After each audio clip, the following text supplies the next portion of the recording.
morning, and welcome to the final day of the 2024 Republican National Convention. Are we all excited to see Trump tonight speak? Well, let's get our day started by hearing from our generous sponsors who have allowed us to put on such wonderful events this week. First, we will hear from Dale Kuyenga, the president of MMAC.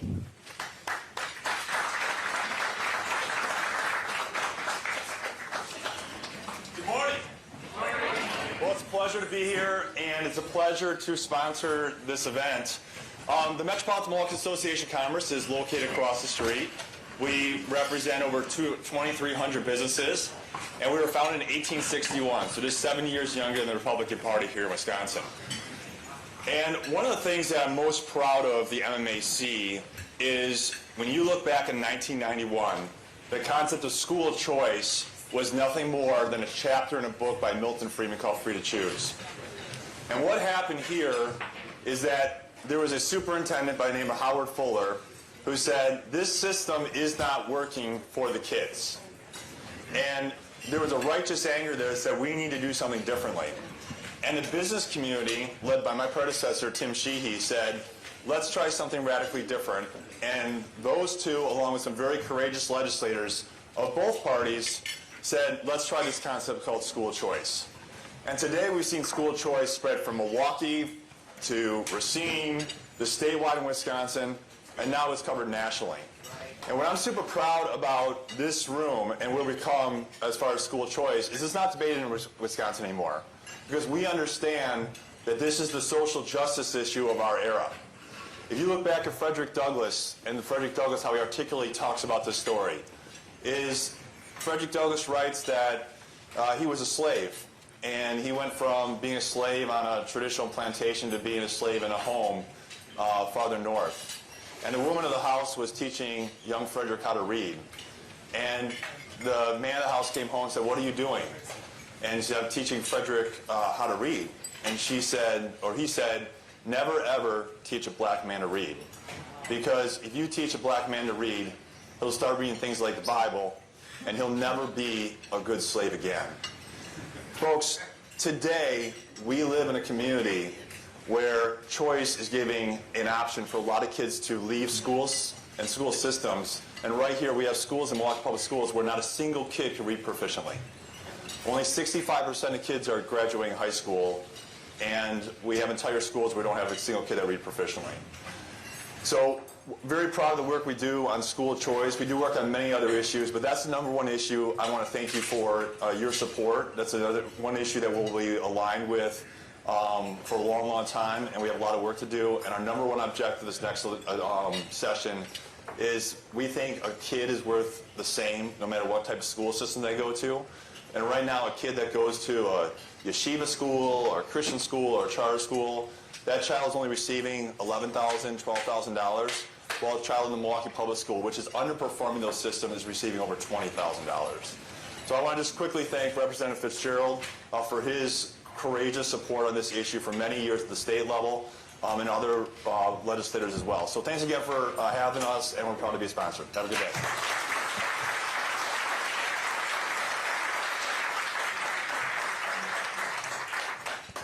Thank you, Dale, and thank you, MMAC. Next, we will hear from Bill Elliott, the president and CEO of Wisconsin Hotel and Lodging Association.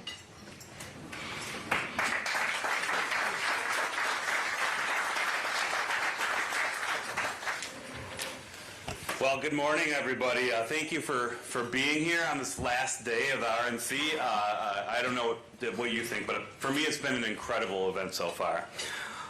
It's been nothing short of extraordinary, not just for Milwaukee, but for the entire state of Wisconsin. I think it's fair to say that in Wisconsin, tourism often goes unnoticed as the third largest industry in the state. Exposure from events like the RNC is just priceless. Obviously, being here this week, we have so many cameras shining a spotlight on our great state. Events that come to our city show other folks that more events can come to our city, to our state, and it's really a snowball effect. Many of you already are well aware of the snowball effect of tourism because you're legislators that we work with throughout the year. And many of you in this room are responsible for helping us increase the state tourism budget by about 98% last year, depending on how you want to do the math anyway. That put us on par with our neighbors to bring more folks here to Wisconsin. And I think it's fair to say that it's really paying off as we see more events getting booked throughout the state, not just Milwaukee, but around the entire state. And it's bringing more spending into our local economies. It's not just our hotels, it's our restaurants, it's our gas stations, it's our downtown stores that all benefit from this. And then, of course, it goes full circle because that brings in more tax revenue for the state, for our municipalities, and for our general economy. So I want to thank you all for your support of Wisconsin's tourism industry and our hospitality. I really want to thank you for rolling out the red carpet for everybody that's been here all week long. And really that's my message today. It's a heartfelt message of gratitude. Thank you to our legislators for your boldness and your foresight in passing our landmark budget last year. Thank you to each and every one of you in the room again for bringing the RNC here. And with that, I really hope you have a wonderful last day here in Milwaukee. Safe travels.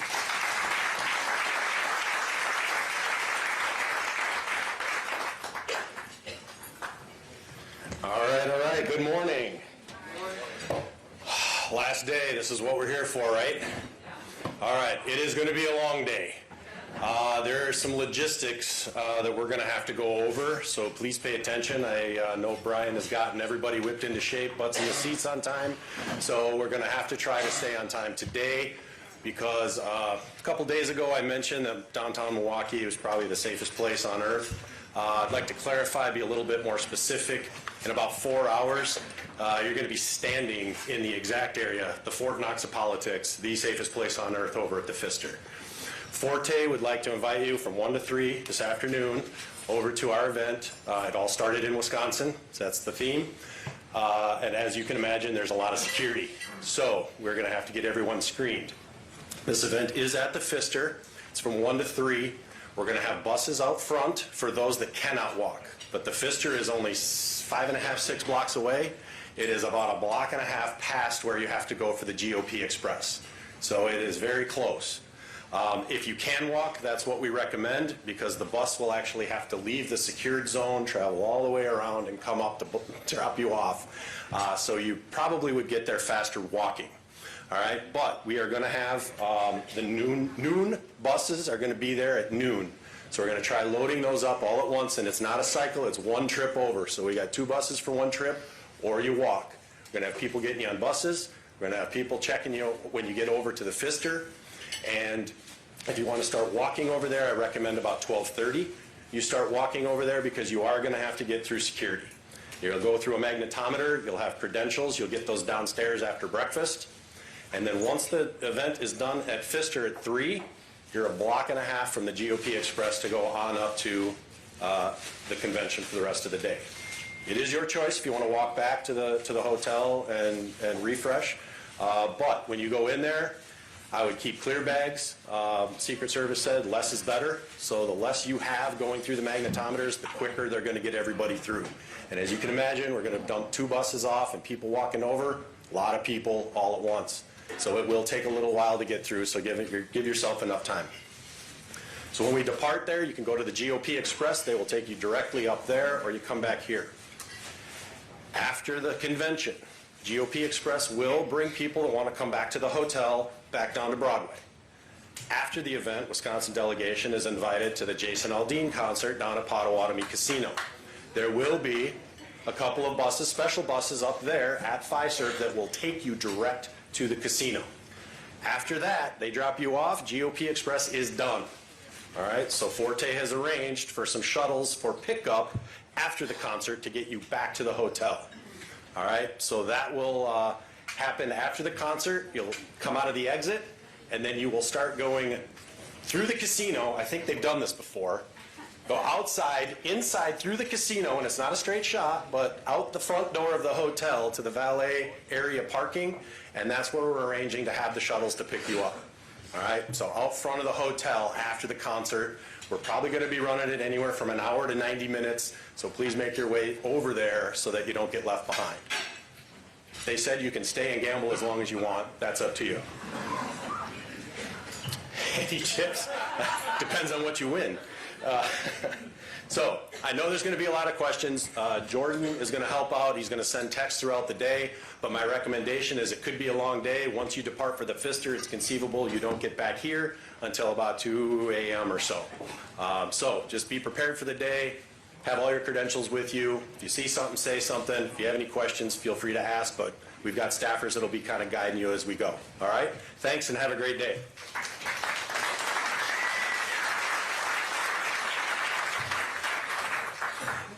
Good morning, everyone. Good morning, everyone. So, how do you think J.B. Vance is going to sell in Wisconsin? All right? Yeah. That was fun last night. That was great. And I was saying to some reporters yesterday, usually, and for those of you who've been to these conventions know this, there's, kind of a crescendo of things that happen and build and build and build up to the first day.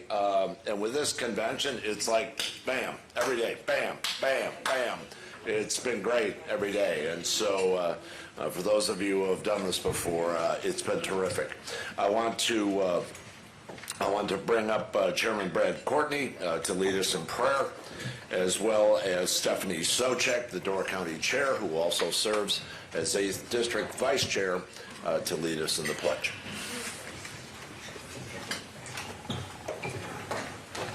Good morning.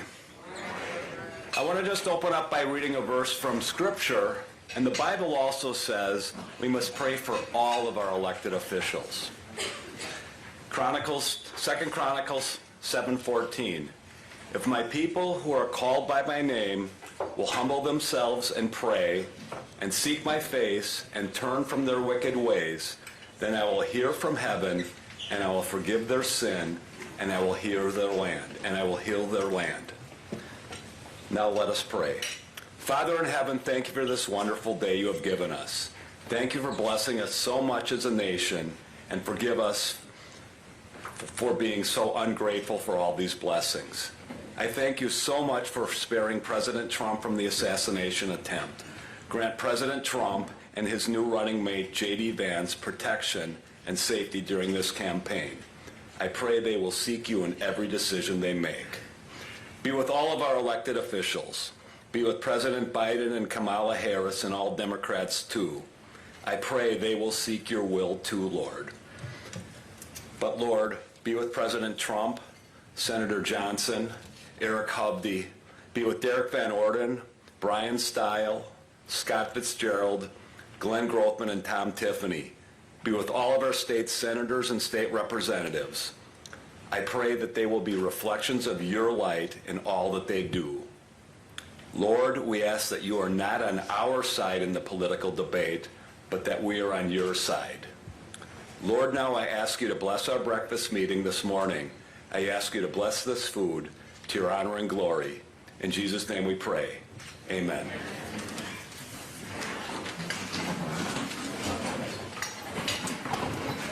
Please rise to say the pledge. I pledge allegiance to the flag of the United States of America and to the republic for which it stands, one nation, under God, indivisible, with liberty and justice for all.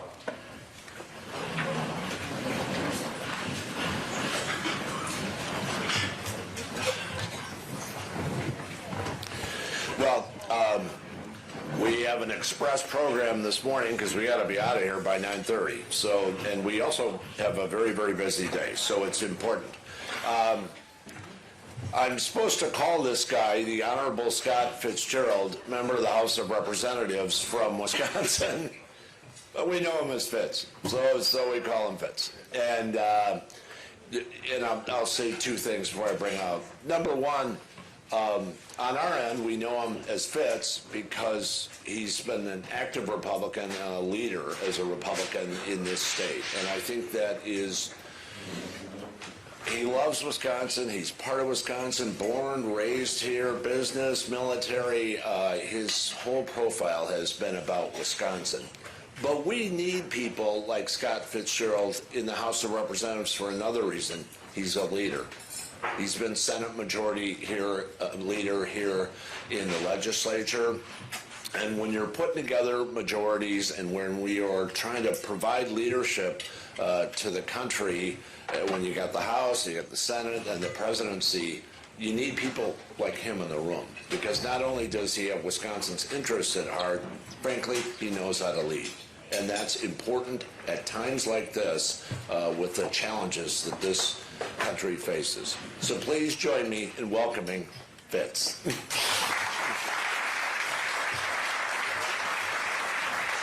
you. Thank you.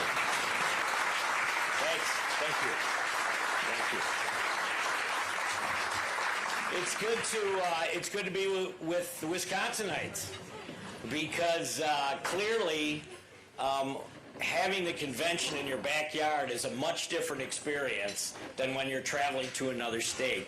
I think I realized that on Monday when the Trump team called and pretty much laid out kind of a schedule for me for this week on who they wanted us to be an ambassador for. So I've been talking to a lot of the members of the House of Representatives, and I think I know you've had some of them. Corey Mills, I guess, was up here speaking with you yesterday. What a fantastic member of Congress. Just wonderful guy. I'm always impressed by my colleagues, but Corey just knocks it out of the box. He was very involved in when war broke out in Israel. I don't know if he talked much about this, but there were some members, constituents of ours, that he actually aided in getting out of Israel in that critical 48-hour period right after the war broke out. So what a wonderful member. And that's kind of what's going on, I guess. I'm going over to talk to the Indiana delegation right after this, so there's a little bit of back and forth. But what I will say, first of all, finish strong. I know it's been a long week, and I know the hours that everyone's been putting in. Finish strong today. And what an opportunity to show the rest of the country, the city of Milwaukee, and as Milwaukee goes, so goes the state of Wisconsin, right? I have had more comments about what a wonderful convention this has been.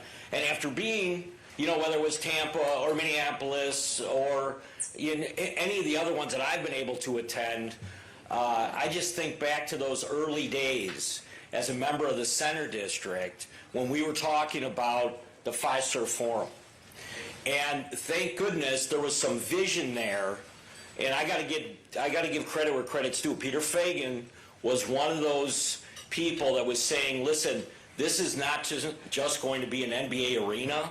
This is going to be a facility that is going to be able to house conventions the size of what the RNC is right now. So it's really, when everybody comes together and works together, that's what you end up with. And certainly I think that is why this convention is going to be so successful. I don't care if it's other electeds, it's members of the media, certainly the security provisions.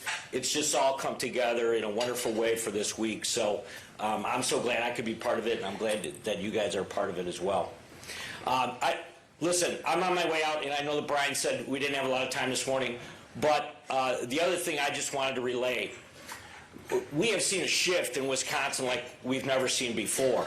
But what I wanted to tell you was the shift that's going on nationwide.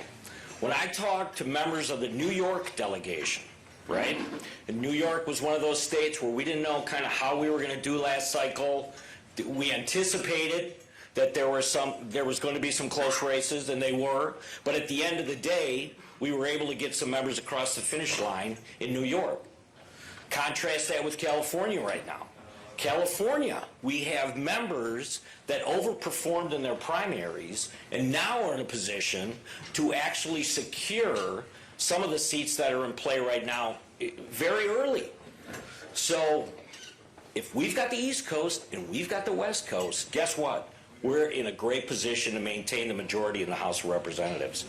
And that's the big enchilada this time. I'll be quite honest with you. The way I feel right now, and I know we can't take our foot off the gas, people are very concerned about that, but if you keep the House, you're going to get the Senate and you're going to get the White House, and President Trump is going to do a wonderful job, I think, in driving an agenda that he's going to lay out tonight that both the House and the Senate can embrace. So we're in a very exciting time. Like I said, I hope we finish strong tonight. And it's so good to be here with Wisconsinites and with everybody that we've known so well. And you guys are the faces that we've seen for many years working so hard to put us in this position. So it's great to be with you this morning. Thank you.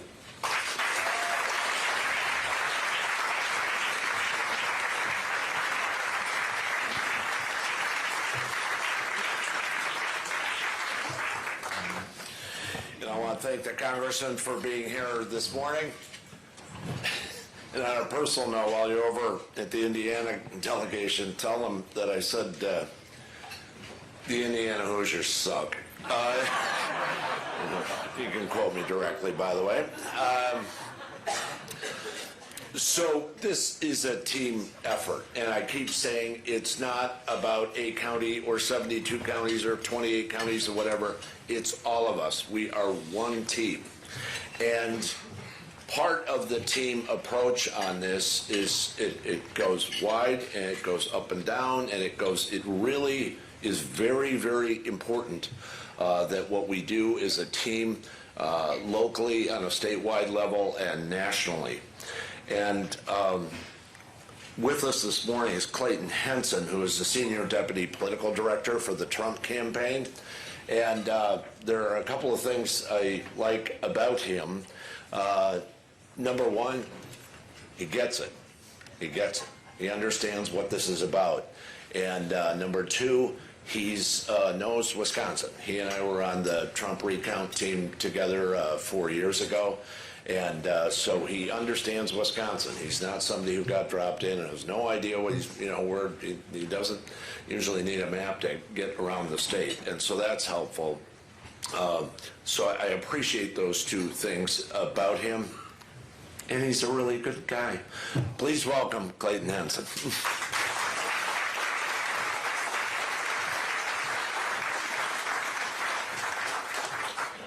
Well, I will have to disappoint everybody with one thing. I'm not a very good speaker. So, but no, I've had the good fortune to come to your state for a few years now.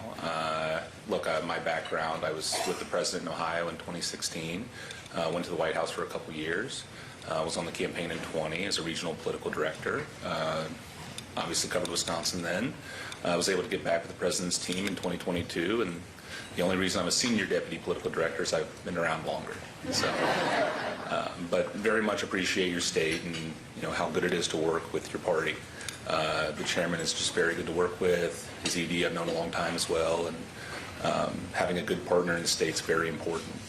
And look, I also drew the short straw and got to deal with a lot of convention stuff over the past couple of years. Lots of delegate stuff, lots of planning for everything that goes on with this. And, it's a lot of fun. But the real work is about to start. We've got a lot of work. It's no surprise to anybody here that Wisconsin is, once again, one of the most important states in the country. So just here we are. But really looking forward to working with everybody here. Please volunteer. Please be ready to hit those doors, make the calls, work with the party, work with the campaign, work with the RNC. I think the president made it very clear this is about unity, and that's what we need to do.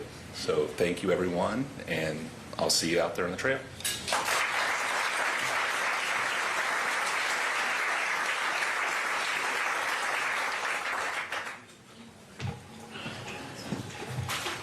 Bruce Farrow. Mr. Chairman, after your inspiring remarks yesterday morning, hard to top that. This is the big day, right? And so it is very, very important. It is every day, but how we kind of move around and how we coordinate today, this is going to be a full day. And I will tell you, as kind of the preamble to his remarks, when you leave this hotel this morning, you will not see it again until you come back to bed tonight. So, assuming you do that,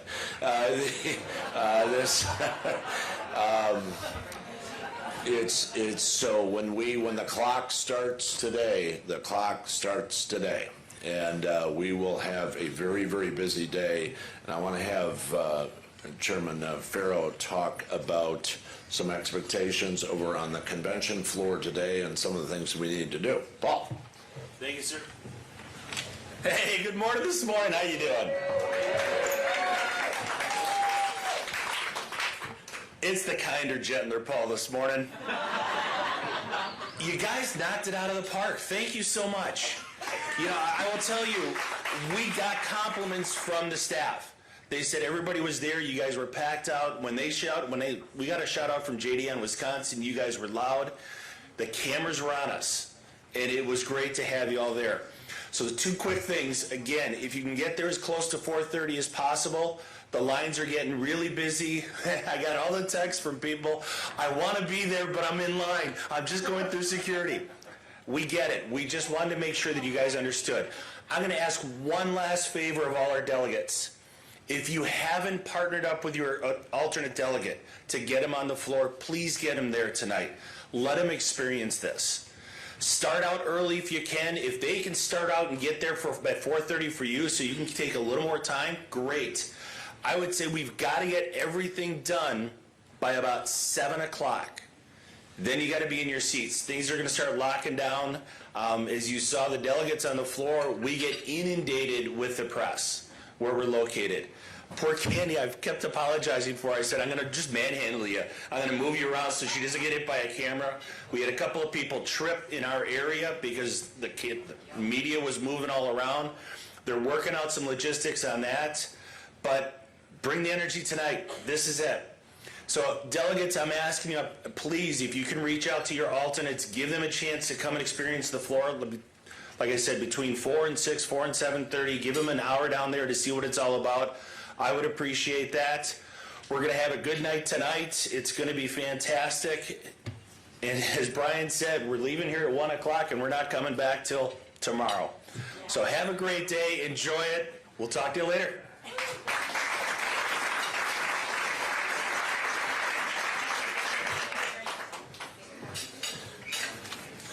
We passed your comments along yesterday to folks who were managing the convention about, because we did have that one lady literally like fell into the front row, and there was a lot of jostling around up front because we had this jam of media and people running around taking pictures.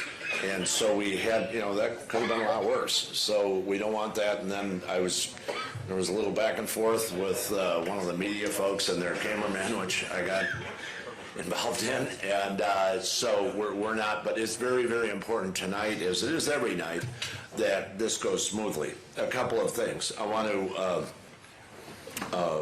and this event at the Pfister today will be super cool. How many of you have been to the Pfister, by the way? A lot of you. Okay. It's haunted, and they say visit. There are people, quite literally, there are people, because visiting teams, they're right, Gerard, visiting teams who play against the Bucks, they have members who won't stay there because they hear it's haunted. I mean, if you can believe that, things like that. But it is, I think everyone would agree, it's a fabulous, fabulous facility with so much history. It's a wonderful, wonderful place to be this afternoon, and there will be. So that event is from 1 to 3, and it's going to be fabulous. Very, very nice. I want to give some thank yous. There's no number one because there's so many people who have been involved in this thing. But our team from Forte, Candy, where's Candy Arndt? I know she's here somewhere. There's Candy Arndt. Candy Arndt, she has been just front and center.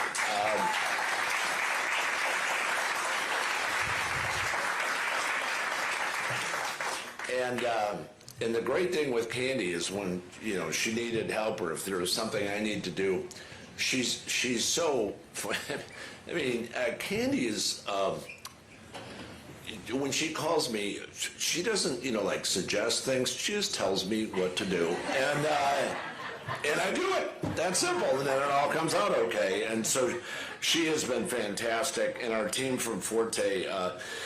Bridget and Colleen and Kate and Chuck and Jason, if you can all stand up, if you're and don't sit down if you're standing, but if you could all, because we ought to recognize these people. This wouldn't have happened without them.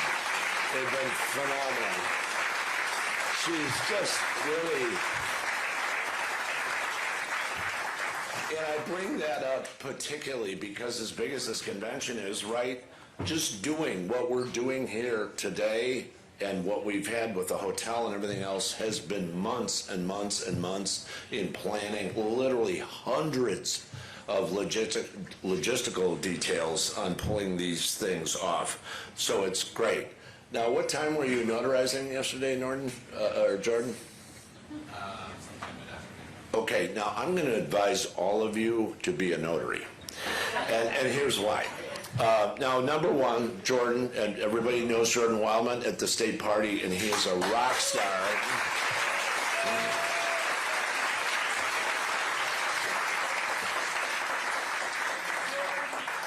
And so he would like get.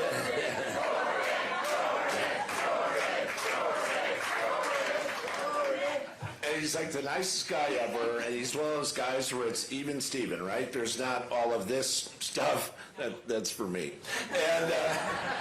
And so when you have to go through your day, you know, getting calls from people like me where the first couple words are, God damn it, you know, it gets a little tiresome. So number one, he's like so organized. For those of you who know how organized he is.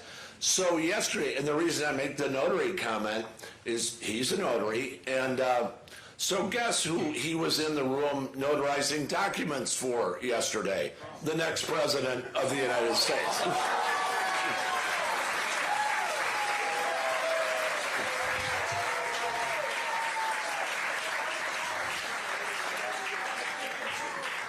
So that's super cool and super cool event and for him. So thank you, Jordan. I want to thank all of our speakers who've been here. Haven't we had great speakers this week? It's really been that's been super fun. I want to thank the people at the hotel. Now this hotel, you know, had been through some issues in the last couple of years. We've talked about that. Has been through some issues in the last couple of years. But they had some challenges. It was closed down for a while. So they had to take this hotel from 0 to 60, 0 to like 160 in record time. But the hotel staff who've been here have been fabulous to work with. And so I've got delegations. By the way, and I think some of you know this, we have delegations as far as way to Sheboygan, downtown Madison, okay, Lake Geneva, whatever. But there are very few delegations where you can walk out the front door and, 6 blocks away, you're at the convention hall. And that's important because it allows more flexibility for all of us, right? It's just folks that are staying outside the city or outside of the area, they don't have the option between things or whatever. Hey, I'll go hang at the hotel or freshen up or whatever. So the hotel staff here has been really, really good, and being this close has been a blessing in my mind, very much so. I want to thank the party staff as well, of course, Ivy, Andrew Iverson, Media Matt, who's just been phenomenal. I understand we had a lot of participation in the media, the afternoon media things, which is great because it just like generates good stories. And so between that and I'm running around doing media during the day, and we'll have a short presser. I do a presser after the event every day. So Matt's been just terrific. Where's Stevie? So Stevie here is our new political director. Steve Mueller, does everybody know Steve? Okay, well now you do.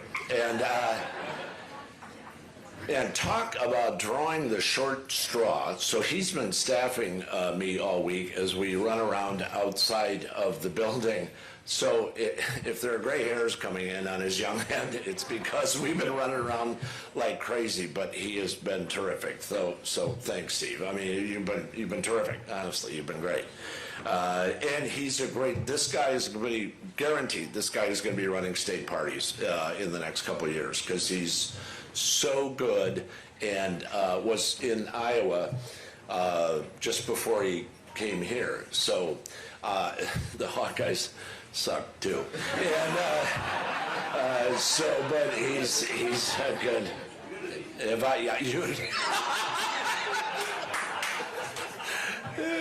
Not that much unity. So he's take this unity thing too far. It stops at the NCAA.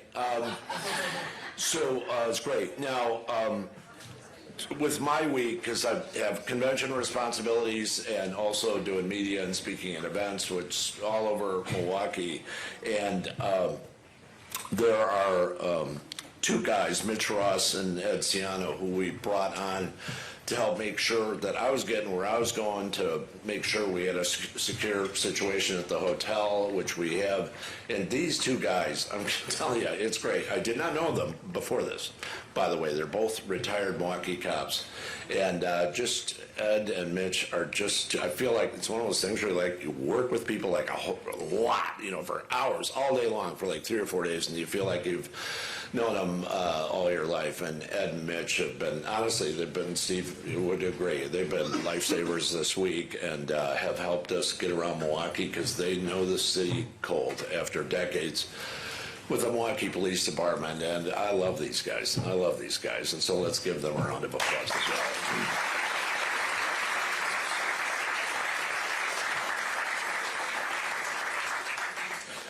A couple of final things I would say I want to thank our guests. One of the things we were trying to do, because you only get so many guest passes, okay, so they give you an assigned number of guest passes, and then you go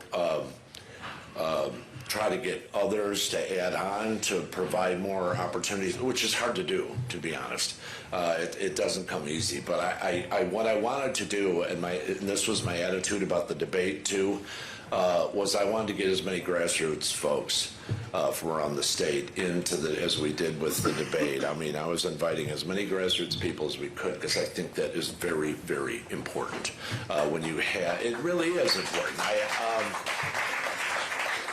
So we tried to accommodate as many people as we can, because again, this show does not come to town too often, once every 100 years, and so I think moments like this, like the debate, like the convention, these are moments we gotta take advantage of, right, and offer opportunities to people who are working around the state. Everybody in this room, but folks that were frankly not able to be in this room or on the convention floor.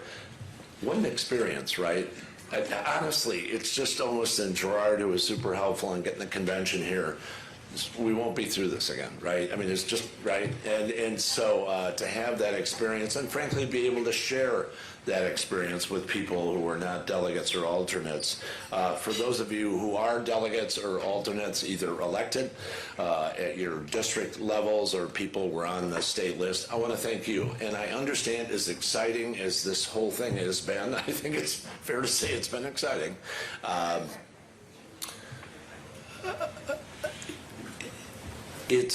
And as I said yesterday, I had to be on the floor the first time when they took us down an old state chairs tour or whatever that thing was.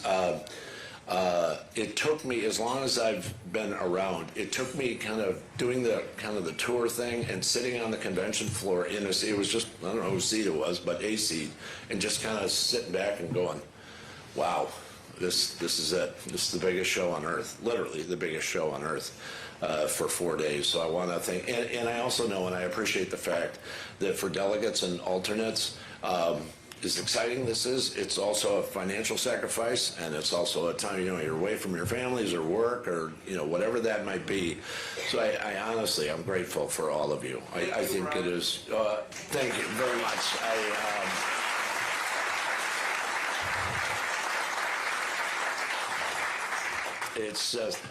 It's just unbelievable. We'll be talking about it for a long. As I have said, they will be writing books about not just this convention and this year. They'll be writing books about the last 3 weeks, right? Because of the debate and what's gone on. Additional news out this morning that the leadership in the Democratic Party, people like Chuck Schumer and Nancy Pelosi, which, that's a story, that's the leadership of the Democratic Party. So, wasn't Hillary available? Are going to Joe Biden telling him to get out of the race. And so it's, you know, I mean, we, as I've been saying in our news conferences, the Democratic Party in the last 3 weeks has gone from confidence that Joe Biden was going to be their candidate to the calamity of the debate to the crisis they now find themselves in. I mean, think about this. How quickly, in an hour-and-a-half period, that party and their nominee completely collapsed. I can't name many other times in history, right, where that's happened that way. Very few, actually. So they have a crisis on the other side. And all the crisis on the other side means, it doesn't mean, and I want to make a point of this for a reason because of some questions I got in the CBS News interview I did yesterday, and then some other one in the afternoon. I can't remember who it was. Their crisis is not our win. Their crisis is our opportunity. And I want to make sure we're clear on this, okay? And you all know that, right? None of us in here are amateurs, but I want to make this point particularly because there are, and Fitz mentioned it as well earlier.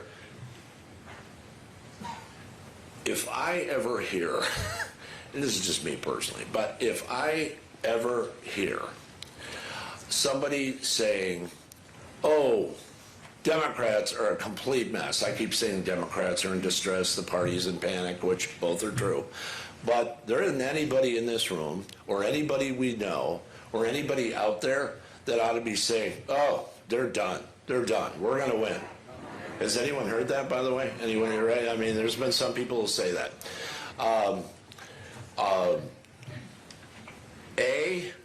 Number one, personally, if I hear somebody saying that, there's a hospital called Freighter over here, and we're going to go over there. We're going to take a trip over there to get my foot out of your backside. So that's number one. But number two, it affects how we make decisions and how much we work and how we talk and how we live our daily lives from here to the first Tuesday in November. We can't have that attitude overall. I don't think you folks do, right? But the fact of the matter is, people are looking at all these stories about Joe Biden and how screwed up the Democrats are and assuming that's advantage Republican. It's not. It is an interesting thing. It's like, in some ways, it's like polling. You know, New Emerson poll out, today? Shows us 5 points up in Wisconsin. Okay? So that's great news. I now want you to forget I just told you that. Because it doesn't matter. What matters, the end game here, is winning the election in November. I have a news flash for everybody who doesn't know this. Donald Trump doesn't get to be president, and J.D. Vance doesn't get to be vice president unless we win the election. So I'm doing the creepy Biden thing here. We don't get to the White House unless we win the election. Okay? Does everyone understand that? All right. So is he? Okay. So that is an important concept to have because it literally affects our attitude and everything we do. So I want folks to remember that and frankly to spread that message out to people that you know around this state. We have a long ways to go. And the Emerson poll doesn't matter. The Marquette poll doesn't matter. Any other Fox poll, none of them matter. What matters is that we win. Bingo. That is exactly what matters. And the great thing is we can win. And we are going to have enormous focus in this state because we are not one of 50 states. We're one of 7. There might be some kind of elective states that come on, states like Minnesota, or states, and the Timberwolves suck too, but states, I know there's some people from up by border, so I'm just, Minnesota comes on. Virginia's within a point right now. Okay, we haven't won Virginia in like 20 years or something. So I just want to set that baseline for everybody because it's important. It's not just rhetoric. It affects the way we run our parties, the way we volunteer, the way we run door-to-door programs. It affects everything. So we got to go for the win. We have a few more minutes before our speakers are here. Yeah, so we're going to take a short break. Let me and vote early. Right, exactly. And I've talked about with yeah. So now I'll be able to. You can vote early and get coffee early. But the vote early thing, and I got asked about this a lot. I was the first state chair in the country, and the Republican Party of Wisconsin was the first party in Wisconsin to roll out the early vote campaign. And the reason for that is, and as I have said before, we cannot go into election day 100,000 votes down and make it up in 13 hours. And when we rolled this out, I took some good-natured and sometimes some not good-natured grief for pushing this so hard. But the president supports it, Laura Trump supports it, the Republican National Committee supports it, because we have crossed the bridge on the vote early thing. Not because it's perfect, by the way. We all know it's not perfect, right? Not because it's perfect, but because we can't wait. You know, we can't do the 13-hour thing. And frankly, it also drives how we plan, how we go door to door, how we do mail, how we do digital, all those different pieces. That requires some different mechanics on how we do things. So that's why we talk about it. I'm going to give you just a couple of minutes to get coffee as our speakers come in. So we're not going anywhere. Do not leave the room or the building. But we will be out by 9:30, so hang out, get some coffee, and when I come back up here and like this, we got to sit down right away.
back in your chairs in 2 minutes. 2 minutes.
One minute, everybody, 1 minute.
Let's rock. Let's go.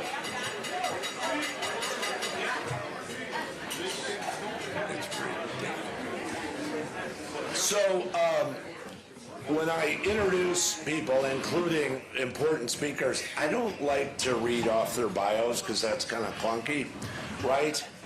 But this guy is so good, I'm going to read a little bit of his bio. He is a U.S. representative for Texas' 38th Congressional District. He's a freshman, born and raised in Houston, military family, alumnus of St. John's School. Upon graduation from St. John's, he accepted an appointment with the United States Military Academy at West Point, was commissioned in the U.S. Army, and has a Bachelor of Science degree in Leadership and Management with a field study in Mechanical Engineering. He received his commission in the U.S. Army in 2004 and spent 8 years in the Army as an aviation branch officer and an Apache Longbow helicopter pilot. It includes 1 combat deployment to Iraq and 2 deployments to Saudi Arabia. So this guy has shown leadership all his life. In the toughest of tough situations, this guy has shown leadership. And kind of an extra Benny is, we got to know him a little bit the other night. And He is not only a great American, a patriotic American, someone who has served and could have gone on to have unbelievable success in whatever he did. And but he made the decision that public service and saving this country is important, and so he stepped up, and as a result of that, he's a member of the United States House of Representatives, and we're damn lucky to have him. Please join me in welcoming Congressman Wesley Hunt.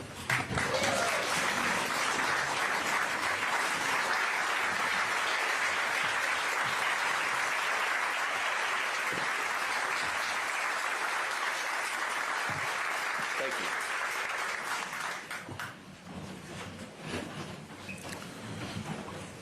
My favorite poem is by William Ernest Henley. It's Invictus. And Invictus rings true more today than I could ever imagine in my entire lifetime.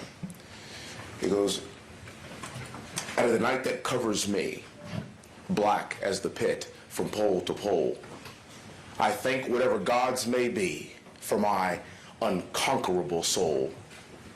In the fell clutch of circumstance, I have not winced nor cried aloud. Under the bludgeonings of chance, my head is bloodied but unbowed. Beyond this place of wrath and tears looms but the horrors of the shade, but yet the menace of the years finds and shall find me unafraid. It matters not how strait the gate, nor how charged with punishments the scroll. I am the master of my fate. I am the captain of my soul. President Trump is the master of his fate, and we as a country are the captains of our souls. And together, we marry that together, and that is the essence of what makes this country the greatest country in the entire world.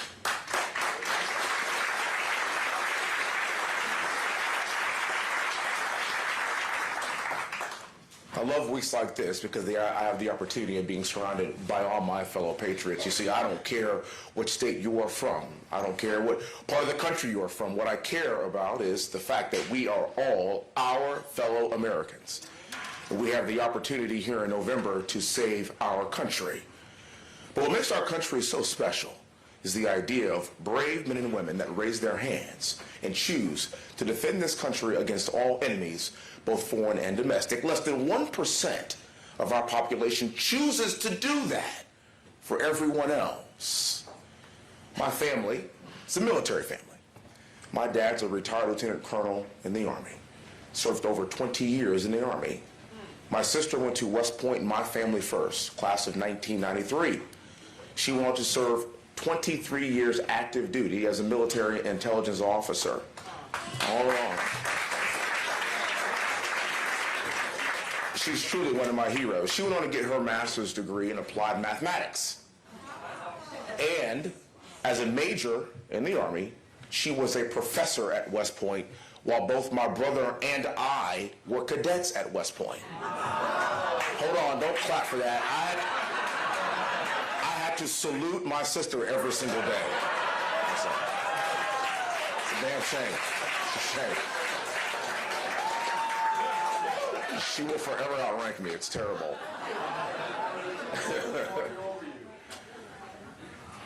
Went to West Point, second in my family, served 8 years active duty as an Apache helicopter pilot, flew 55 combat air missions in Baghdad, 2 tours of duty in Saudi Arabia as a diplomatic liaison officer, and then I had one more combat deployment left in my life, and it was at Cornell University for grad school.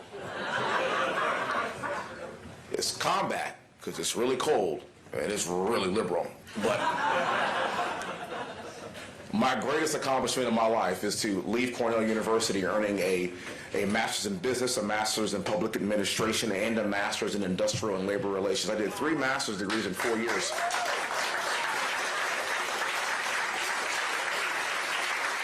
And the reason why I say it's my greatest accomplishment is because I left Cornell even more conservative than when I first got in.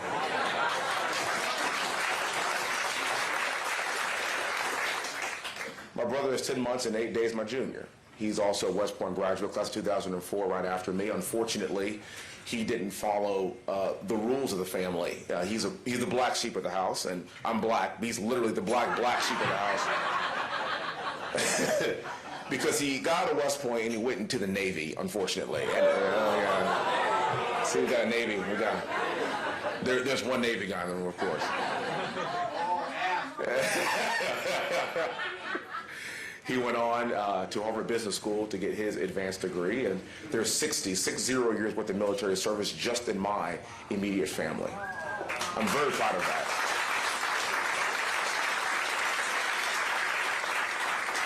But it's not just my family.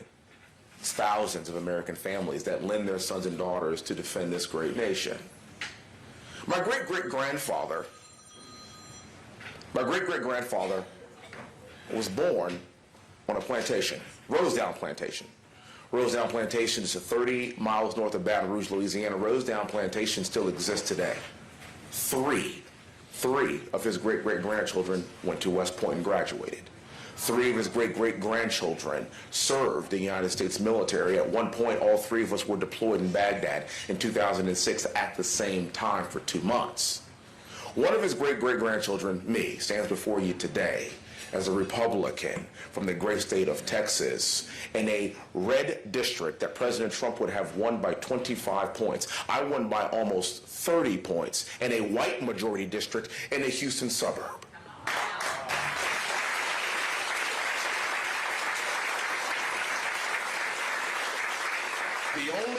The only nation in the entire world that could see that kind of progress in a very truncated period of time is this one.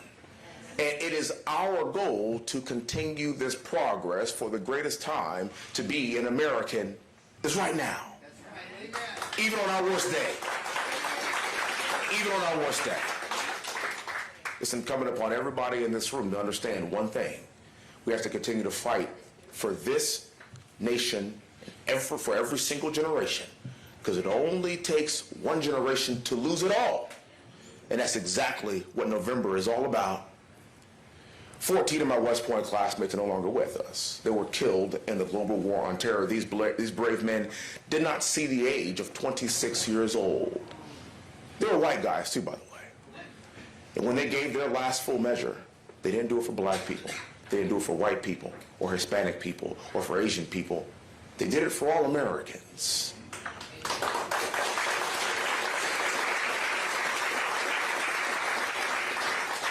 And that is why we are in this fight together. You see, I no longer see race, religion, color, or creed in my life. The only thing I see is red, white, and blue.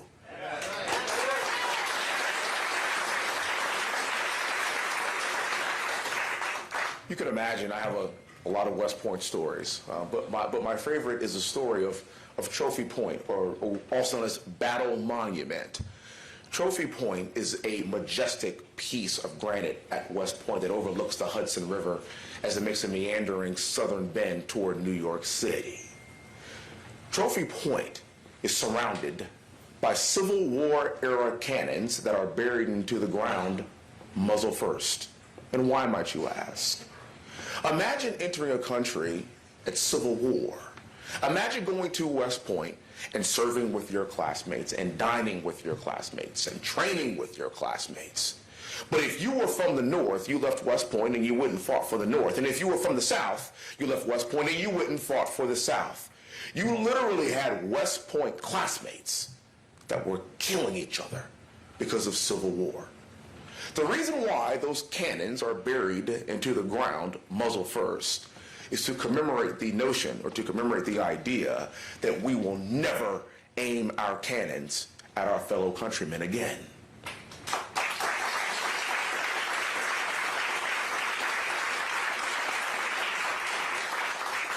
Unfortunately, we live in times where the left has dubbed those cannons up and they're aiming them at you. They're aiming them at me. They're literally aiming them at President Trump. And what this week is all about is ripping those cannons away from the left and digging the ground and putting them right back where they belong, muzzle first, forever.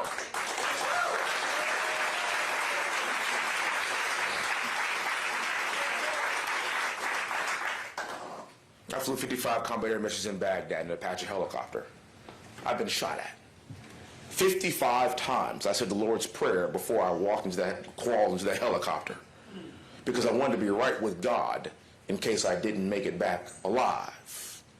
I understand what it means to have that warrior spirit and that warrior ethos, to know that I have to do my job, because if I don't, even if it means my life, somebody else on the ground might not make it home alive. They might not live. And I took an oath to defend not just this country, but to defend my fellow soldiers. That's what we saw from President Trump on Saturday. He got shot for this nation. He doesn't have to do this. He's doing this to protect all of us. Because again, they're not coming after him, they're coming after you. He's just standing in their way.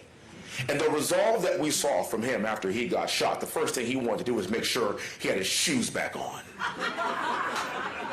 so he can walk off that stage with dignity and strength.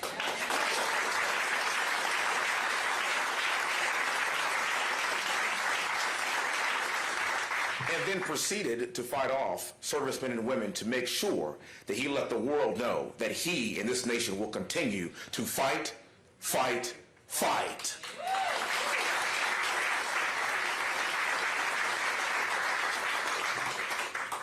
Are y'all familiar with the senator from Louisiana, Senator Kennedy? Don't know who he is? Oh, this is a good group. I knew I liked this group when I walked in. As only he can do, he sums up this current administration in such an articulate and sophisticated way. I was watching one of his interviews, and it was brilliant, actually, what he said. I've never heard anything so eloquent. He said, and I quote, "The Biden administration sucks."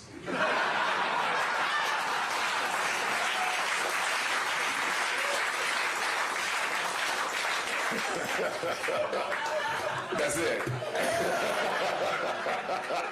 I've never heard something more articulate in my entire life. He's not wrong either. This is the definition of abject failure. I'm down in Texas. This is the worst border crisis that I've seen in my entire lifetime. Our economy is in shambles. We don't feel safe anymore. My wife is from Iowa, and I have 3 little kids, and I tell you what, every time she goes out, I am worried about her safety. This is not the America that we want to live in. This is not the America that we had under President Trump. Right now, Joe Biden is polling the worst of any incumbent in modern history going into an election. And Kamala Harris, his border czar and faithful sidekick, has the worst approval rating of any vice president in the history of this country. And I want you to keep something in mind. While Dick Cheney was vice president, he shot somebody.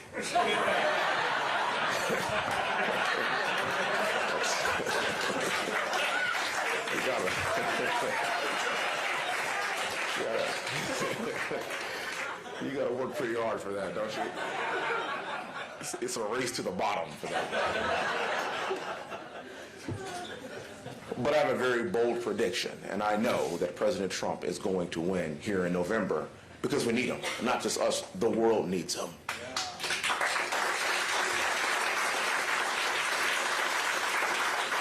And my bold prediction is, when he shows back up, by the time he takes the oath of office in January, I want you to watch how fast the world straightens up. I want you to watch how fast our border straightens up. I want you to watch how fast Xi Jinping straightens up. I want you to watch how fast our economy snaps right back into shape, because people don't want that smoke.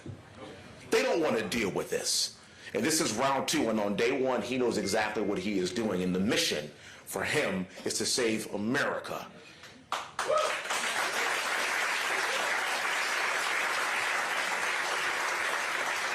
I sat next to him the other night, and he has a reinvigorated spirit moving forward, especially after Saturday.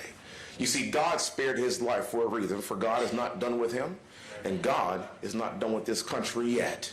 And I could see it in his eyes as I sat next to him. He was paying attention, and he was hanging on every single word of every single speech, because he knows why he is here. He knows what he must do in the future. Save this country. I've had the honor of traveling around with President Trump. I've had the honor of being a surrogate for him over the course of the past couple of years. And my favorite story is this. My wife is from Iowa, so you know Iowa is the first state that goes through the whole election process. And he offered to fly my wife and I and a few others from Bedminster, New Jersey to the Iowa State Fair. And his plane is really nice. Like, really nice. And you could imagine us arriving at the Iowa State Fair, and he was mobbed by thousands of people. I've never seen anything like it. He was an absolute, he is, and at the time was an absolute rock star. My 5-year-old daughter loves President Trump.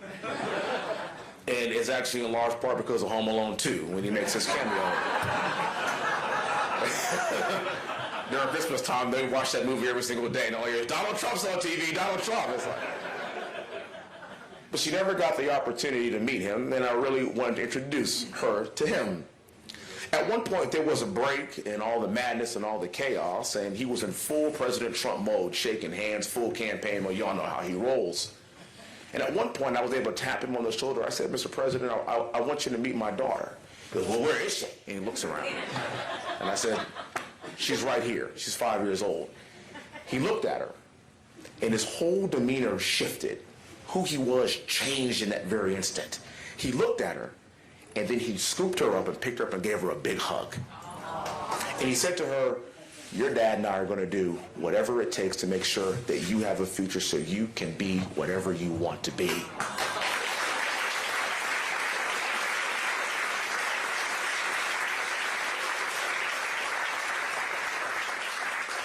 And it was in that moment that I realized, oh my God, that's why he's doing this.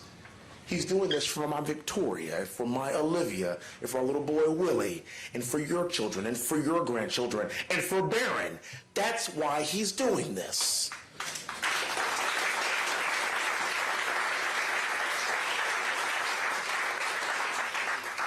Because if he doesn't step into the breach right now, it's all lost. And that's the side that the media won't show you, and that's the side that this world doesn't necessarily understand. It's not about mean tweets. It's about fighting for our nation and fighting for our future.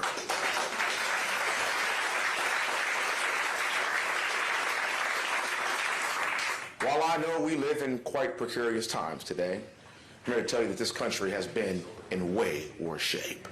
And although this might be the worst I've seen in my lifetime, especially after watching an assassination attempt that hasn't happened since before I was even born, I gotta tell you, we're gonna be all right.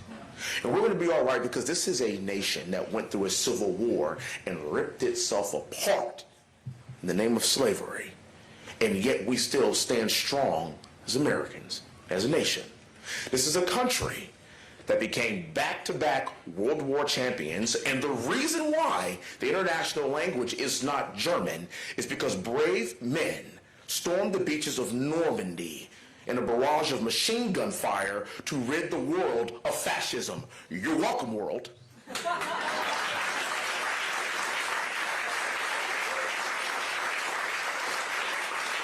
And yet here we stand still as a nation. As Americans.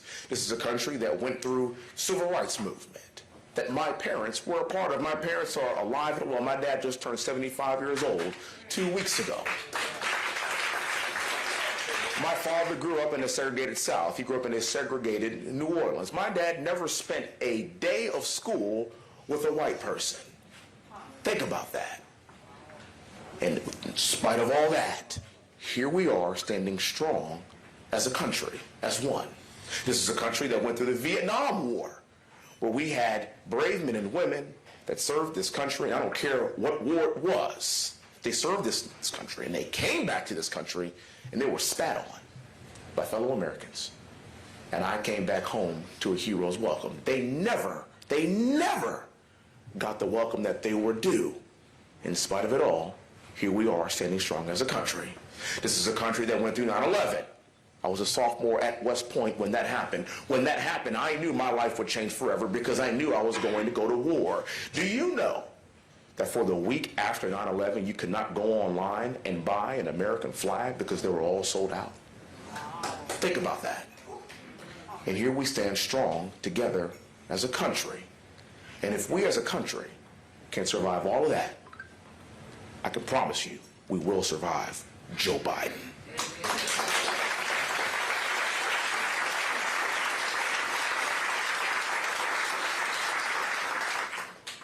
Roosevelt, in his Man in the Arena speech, famously said, "It is not the critic that counts, nor how the man points out how the strong man stumbles, nor how the doer of deeds could have done them better.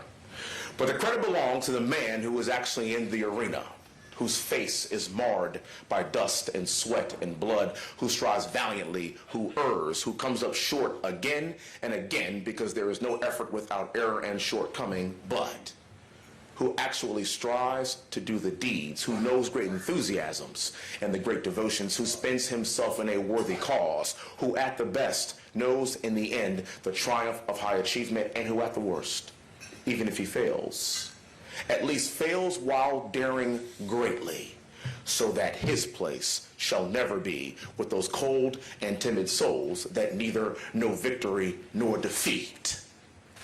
President Trump is the man in the arena. He is the man that we must coalesce around in order to save the very soul of what I know is the greatest country in the world.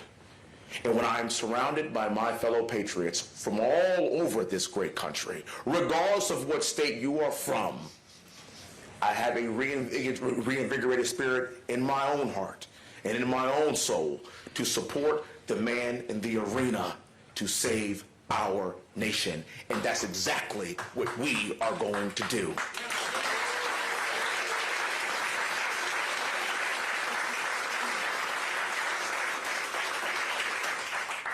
I will end with this last story. At West Point, all of the statues and buildings are named after prominent West Point graduates that went on to do great and amazing things, like Eisenhower Barracks and MacArthur Barracks. And of course, there's a General Patton statue that's prominently displayed in front of the library with his back facing the library because he graduated last in his class, and apparently he never spent a day in the library. He's my favorite. And of course, there's Robert E. Lee Barracks, where I lived for a semester. I know this is the greatest country in the world because every time I walked beneath that threshold, I thought to myself, damn, this is one hell of a country. For only a black man can live in a building named after a Confederate general. And if it were named anything differently, then I wouldn't have this perspective. For we are not judged by the name of buildings or by the name of statues. We are judged by our hard work, grit, and determination. And if we judged every street and every building and every statue on perfection, then everything would be named Jesus Christ.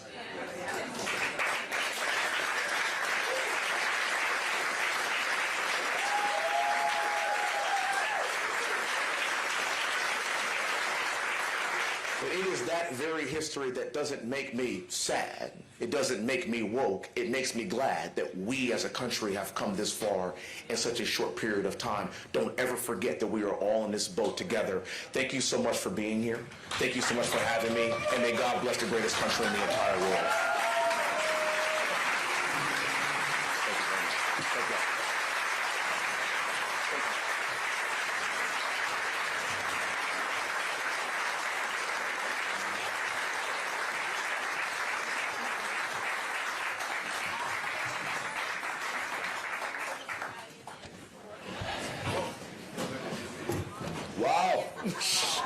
Wow.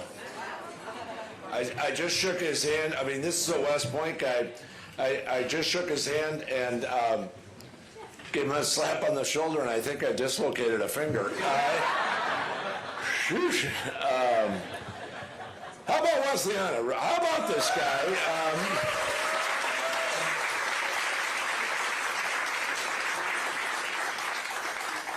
So let me end with this as we finish in the last couple of minutes here.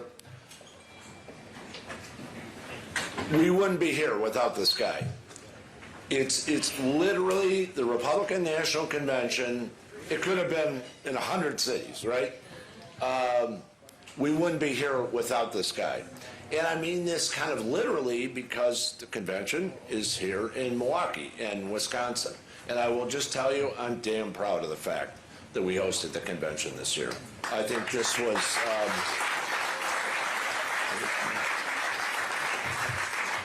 and I have known this guy a really, really long time, a very long time.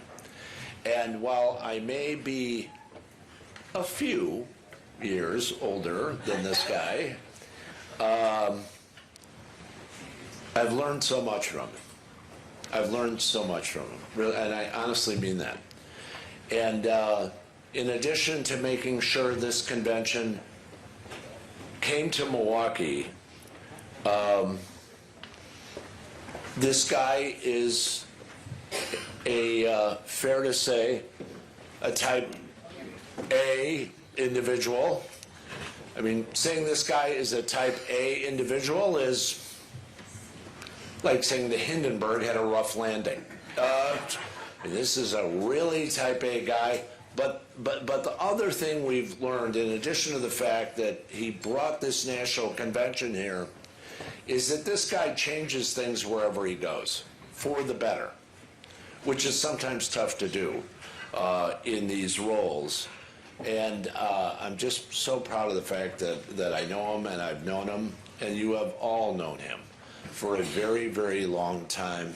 And not only has he brought this convention to Milwaukee, he has brought success to Wisconsin and literally the nation. His work and the things that he's done literally have changed the country, parties all over the country, control of Congress, control of the White House.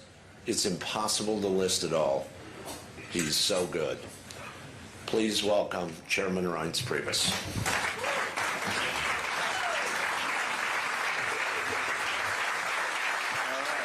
Thank you. Thank you. Thank you. Appreciate it. Well, thank you. Trying to keep my voice one last day, right? Well, you guys are the greatest. You're my favorite group, of course. I mean, the Wisconsin GOP, it all starts there. Started in, I think about this all the time. I had to introduce Tommy Thompson yesterday, and we were talking about how sometimes older people can make young people feel significant, and they can make young people feel important and part of the team, even if maybe it's not as big as you might make it, but to that young person, it really has an impact on their lives. One of the things that we do at the RNC and at the host committees, we've got an internship program. And part of that is to make young people feel part of what we're doing. And it all started here at the Wisconsin GOP. It started in Kenosha County when I was, there you go, Chairman, when I was 16. And it just went from there. And it was just all about hard work and building a passion and having a passion. I thank God that, you know, that I had that passion. And I pursued it all the time, even through all the work in the law school and the party. And I just thank you all for that, because it all started with the Wisconsin GOP. And I'm proud of you all so much, and anything you need. As Brian said it, I've known him since I was in college, and he's been a great mentor and someone I always looked up to. He was always kind of ahead of me as I was going through college. The most important thing, though, I think, to be successful here is to remember what the party does and what the party doesn't do. And as Brian knows, because he totally gets it, is that being a good party chair and being good at what you all do is being good at a lot of boring things. And and what does it mean? It means identifying voters, figuring out who's for you, who's against you, getting them a ballot, and then making sure that that ballot gets counted and it's in the box. But today, that process is highly sophisticated. In Wisconsin, all of you, and every single person in Wisconsin, the most sophisticated two parties in America, in the same state, they're here in Wisconsin. I mean, we're not running against idiots that don't know what they're doing.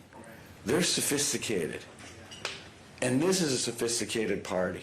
But what I mean is, when you do this work, when you raise the money to the party, we are identifying voters. Well, how do we do it? We do it through data.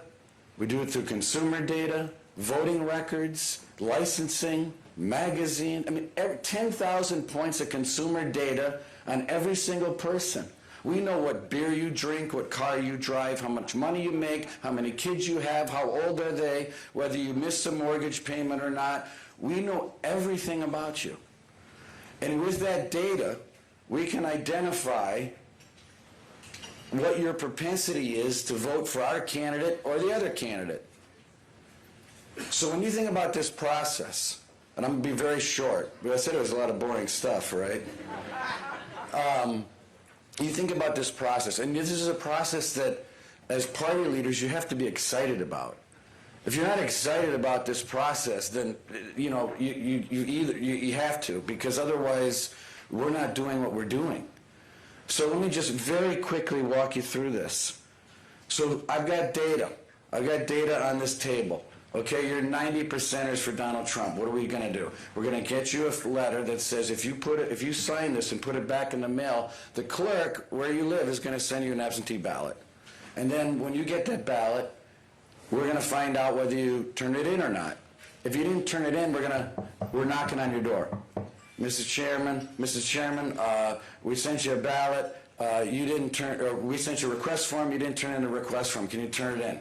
Oh, yeah, okay, I'll go do that. She turns it in, we see the municipal clerk, we see the read on the app, and then what? She got the app, but she got the absentee ballot, but she didn't turn it in again. Guess what? We're back on our door again. We know that you got a ballot, but you didn't turn it in. Then she turns it in again. Okay, now she's off the list. But think about what we did. We organized all the data, we figured out she was a 90%er, we sent her a form to get a ballot. She didn't turn it in, so we had to knock on her door to turn it in. She didn't got the ballot. She didn't turn it in. We had to knock on her door again and turn it in. And then we crossed her off the ballot, off the list. That's an expensive round robin that we just went through for one person.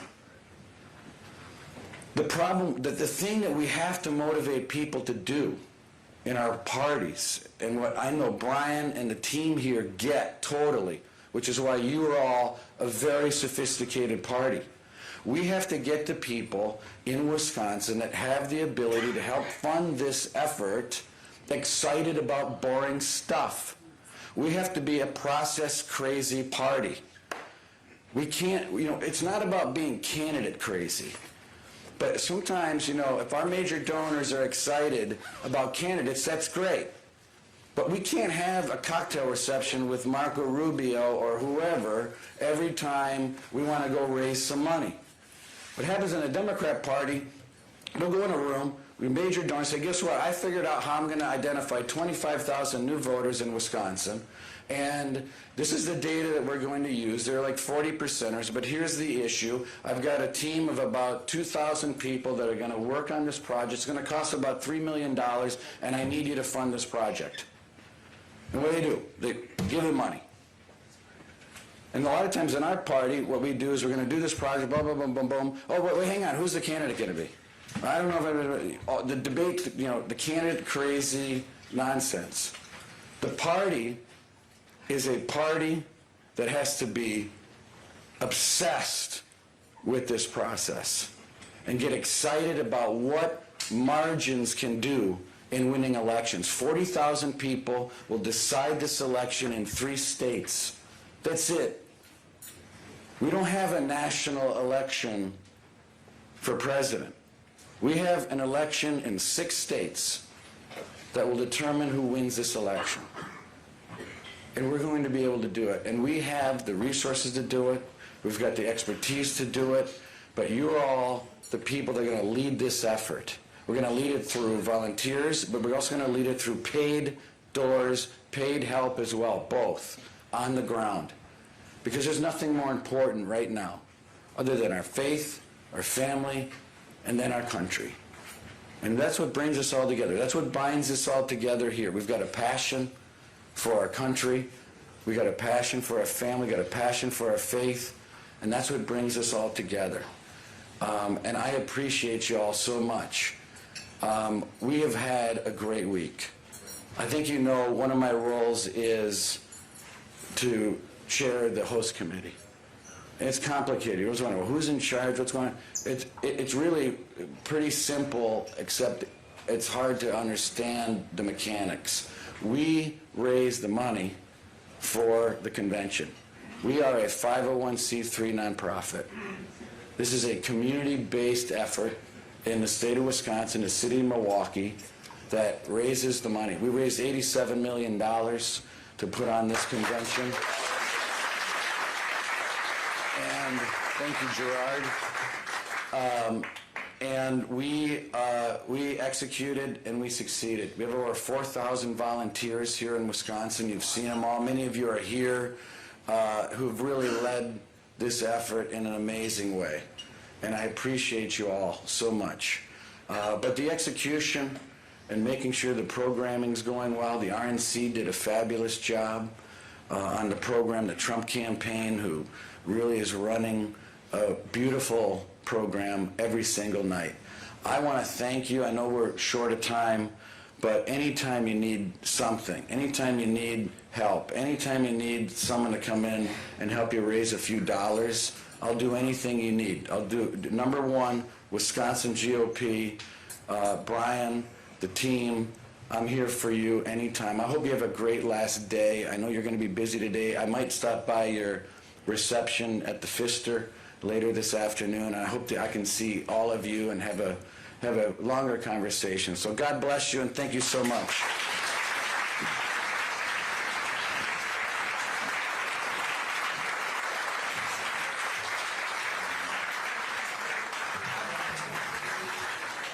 So we will get you on your way with a couple of things. Number one, I think Glenn Grossman. Where's Glenn Grossman? I thought I saw him come in. He is here, so let's say hi to Glenn Grossman. Number two, Farrell. Yeah. That's really good. Your response to it, right? Farrell. Yeah. What are the important times today? Try to get there as close to 4:30 as you can, and delegates, make sure that you reach out to your alternates to get them down on the floor early so they get a chance to experience it. Get your last,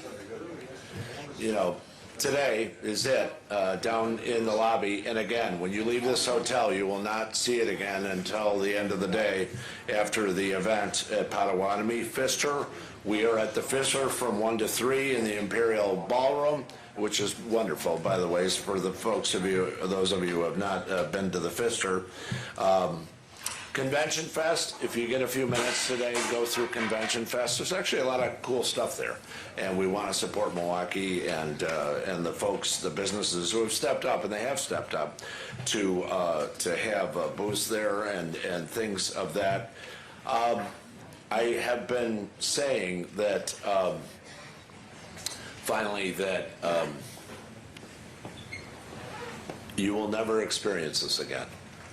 You'll be to conventions, maybe, some of you, or state conventions or national conventions or wherever, but you will never experience this again in your life. Being part of a home state convention in a city where maybe a lot of folks didn't think of Milwaukee as it's not big as Chicago or Houston or Dallas or something like that. Thanks to people who worked on this, we are here in Wisconsin. You'll never experience like this again. And that's why I say, drink this experience in. Breathe this whole experience in. We walked in, a lot of us all know each other. but we walked in as individual delegates and alternates, and we are walking out as a team. And we have to keep that in mind, because our job here is not just to put up yard signs or just to do mail or just to do this or just to do that. We have a lot of jobs to do. You do your job, you do your job, you do your job, you do your job, and in November, Joe Biden will be out of a job. It's that simple.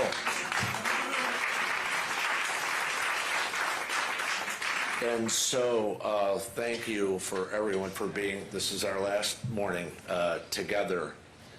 It's also our first morning together, because we're going to go out there with this convention experience permanently part of our memories and go, this country is worth saving, and it's up to us. Let's go do it.